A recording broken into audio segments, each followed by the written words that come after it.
तो जय हिंद दोस्तों, जैसा कि आपका एसएससी एमटीएस का एग्ज़ाम 2 मई से होना है, तो दोस्तों उसी के सिलसिले में आज हम लेकर आए एसएससी एमटीएस हवलदार के एग्ज़ाम में पूछे गए प्रीवियस ईयर क्वेश्चन। ठीक है, तो उन सभी प्रश्नों को देखेंगे विद एक्स्ट्रा फैक्ट के साथ। ठीक है, चलिए वीडियो को शुरू करते हैं बिना किसी देरी के।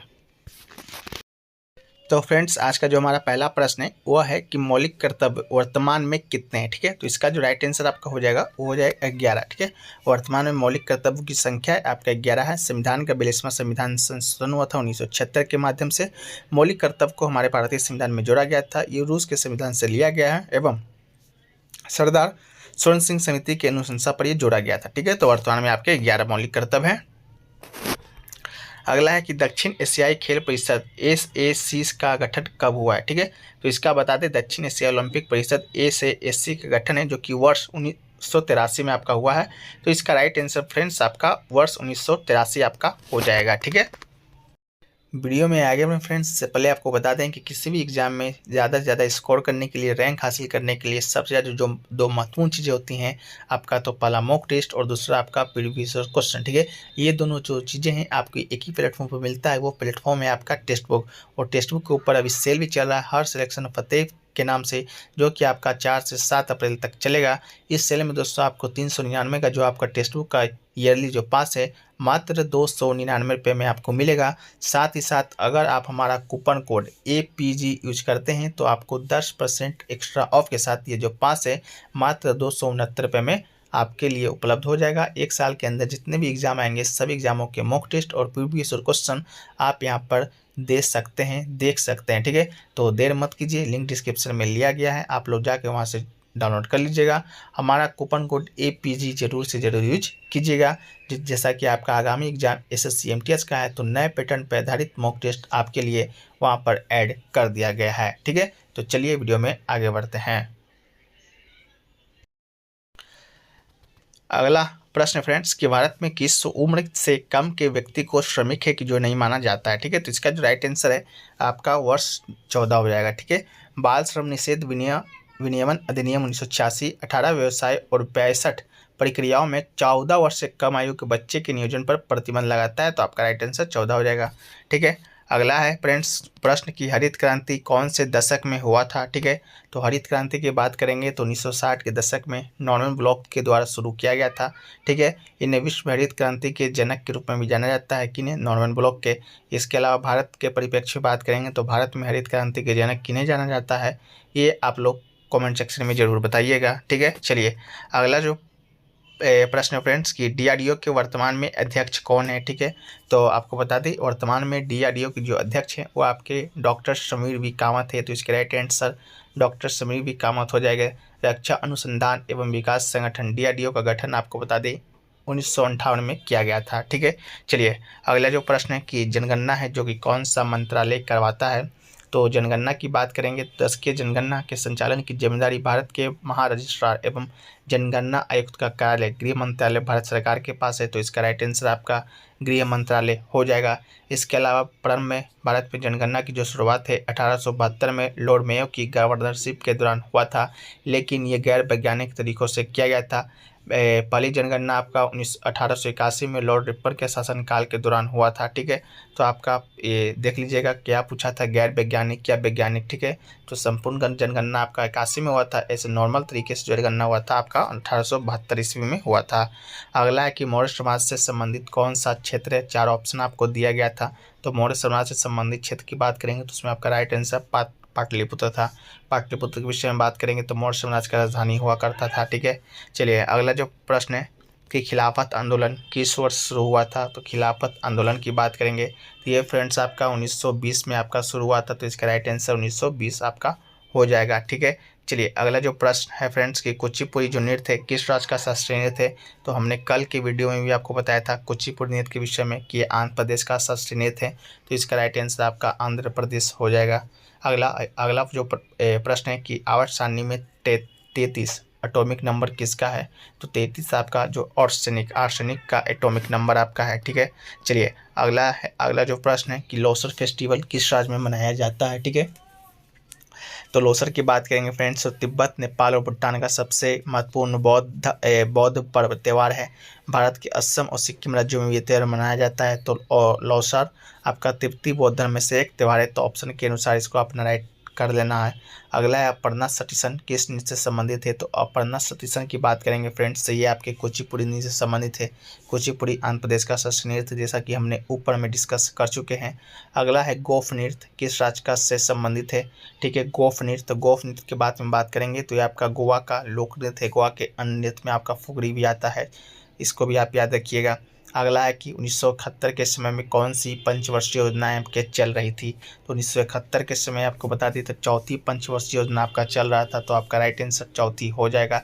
इसके अलावा पाँचवीं पंचवर्षीय योजना की बात करेंगे फ्रेंड्स, आपका 1974 से 79 तक चला था।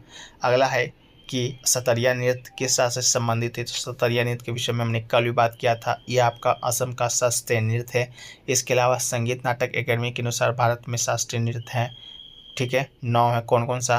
तो एक भरतनाट्यम है, कथक है, कुचिपुड़ी है, उड़ीसा है, कथकली है, सतरिया है, मणिपुरी है, छऊ है और आपका मोहिनी अट्टम है। ठीक है, चलिए अगला जो प्रश्न है फ्रेंड्स की 2011 की जनगणना के अनुसार भारत का साक्षरता दर कितना है? ठीक है, भारत का साक्षरता दर के विषय में हम लोग बात करेंगे, तो भारत का साक्षरता दर आपका 74.04% है, तो आपका राइट आंसर हो जाएगा। वहीं पर बात करेंगे पुरुषों का साक्षरता दर का, तो ये आपका 82.14% पुरुषों का है। इसके अलावा महिलाओं में इसका जो प्रतिशत साक्षरता दर का आपका 65.46% है। ठीक है, तो इसे भी आप है जो कि याद रखिएगा। अगला है स्टार्टअप इंडिया किस मंत्रालय की पहल है? तो स्टार्टअप इंडिया की बात करेंगे तो ये आपका वाणिज्य एवं उद्योग मंत्रालय के द्वारा शुरू किया गया एक पहल है। इसकी जो घोषणा है प्रधानमंत्री नरेंद्र मोदी के द्वारा 15 अगस्त 2015 को लाल किले नई दिल्ली में, जिसे कि 16 जनवरी 2016 को बैंक वित्त प्रदान करके भारत में स्टार्टअप को बढ़ावा देने और समर्थन करने के उद्देश्य से शुरू किया गया था। ठीक है, चलिए अगला जो प्रश्न है फ्रेंड्स कि सागा दावा उत्सव आपका किस राज्य से संबंधित है? सागा दावा, तो इसका जो राइट आंसर है आपका क्या हो जाएगा? तो सिक्किम इसका फ्रेंड्स आपका राइट आंसर हो जाएगा। ठीक है, चलिए अगला जो प्रश्न है कि सबसे बड़ा लिखित संविधान किस देश का है? तो सबसे बड़ा लिखित संविधान की बात करेंगे फ्रेंड्स, ये आपके हमारे और आपके भारत देश का जो संविधान है सबसे बड़ा लिखित संविधान है। इसके अलावा इसमें कितने वर्ड्स हैं? तो आपका देखिए 1,17,369 वर्ड्स आपके English version constitution of India में है। ठीक है, शब्दों के आधार की बात करेंगे तो मोनाको का जो संविधान है सबसे छोटा लिखित संविधान है। ठीक है, चलिए अगला जो प्रश्न है कि स्वदेशी आंदोलन का सबसे ज़्यादा प्रभाव किस राज्य पर पड़ा था? तो स्वदेशी आंदोलन के विषय में हम लोग बात करेंगे तो सबसे ज़्यादा जो प्रभाव है ये आपके बंगाल राज्य पे पड़ा था। ठीक है, संतोषी आंदोलन आपके 1905 में भारत के वायसराय लॉर्ड कर्जन के द्वारा बंगाल के विभाजन के साथ जो कि शुरू किया गया था। ठीक है, चलिए अगला जो प्रश्न है फ्रेंड्स कि शोभना नारायण किस नृत्य से संबंधित है?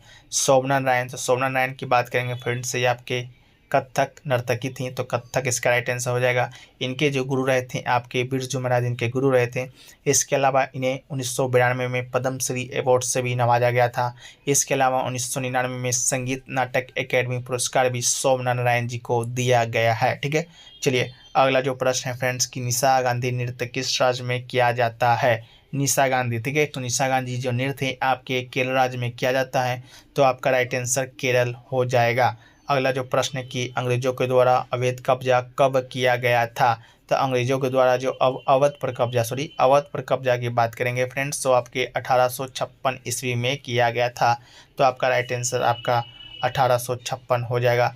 अगला जो प्रश्न है फ्रेंड्स कि एमसी मैरी कॉम कौन से राज्य से संबंधित है? ठीक है, एमसी मैरी कॉम की बात करेंगे तो ये फ्रेंड्स आपके मणिपुर राज्य से संबंधित है, तो आपको इसका राइट आंसर मणिपुर हो जाएगा। ठीक है, अगला है कि अस्पृश्यता का अंत है कौन से अनुच्छेद से संबंधित है? तो इस प्रश्न को हमने कल भी डिस्कस किया था।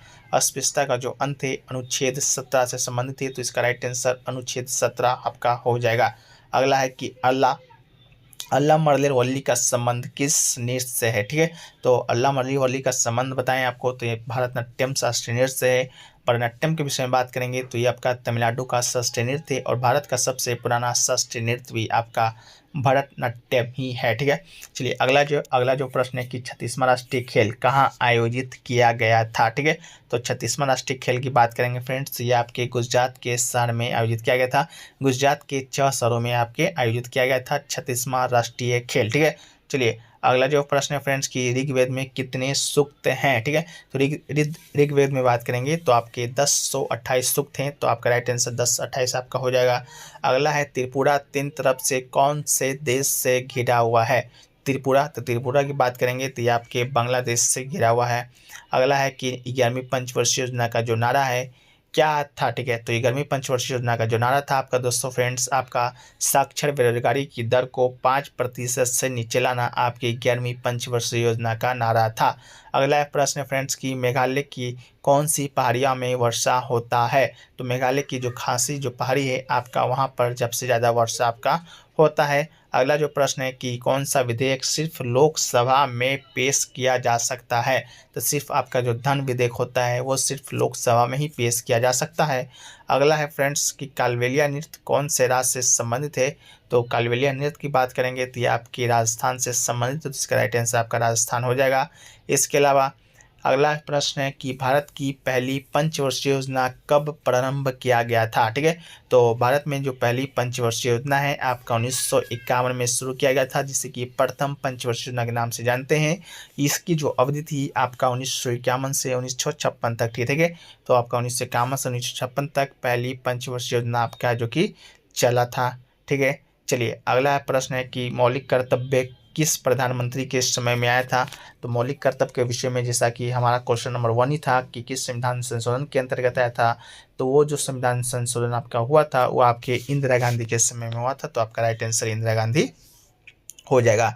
अगला है कि बीसीसीआई का फुल फॉर्म क्या होता है। ठीक है, तो बीसीसीआई की फुल फॉर्म की बात करेंगे तो आपके भारतीय क्रिकेट कंट्रोल बोर्ड आपके बीसीसीआई का फुल फॉर्म होता है। भारत में cricket control board BCCI Bharat में क्रिकेट का संचालक संस्था है और युवा मामले और खेल भारत सरकार के मंत्रालय के अधिकार के क्षेत्र में है। इसके अलावा जो बोर्ड का जो गठन है आपका 1928 ईस्वी में आपका हुआ था। अगला प्रश्न है कि भारत के वर्तमान में महान्यायाधीश कौन है। तो भारत के वर्तमान में महान्यायाधीश यानी कि अटॉर्नी जनरल ऑफ इंडिया, तो आपके ये आपका राइट आंसर आर वेंकट रमनी हो जाएंगे। उन्हें 1 अक्टूबर 2022 से 3 साल के लिए नियुक्त किया गया था। यह भारत के 16वें अटॉर्नी जनरल है, तो इस बात को भी आप है जो कि याद है जो कि रखिएगा। ठीक है, तो चलिए फ्रेंड्स आज का जो वीडियो है यहीं पर समाप्त करते हैं, नहीं तो वीडियो बहुत लंबा हो जाएगा। बाकी इसका जो पीडीएफ की बात है तो पीडीएफ आपको टेलीग्राम पर भेज दिया जाएगा, वहाँ से आप लोग जाके ज्वाइन हो जाइए। तो चलिए फ्रेंड्स मिलते हैं नेक्स्ट वीडियो में। जय हिंद, जय भारत।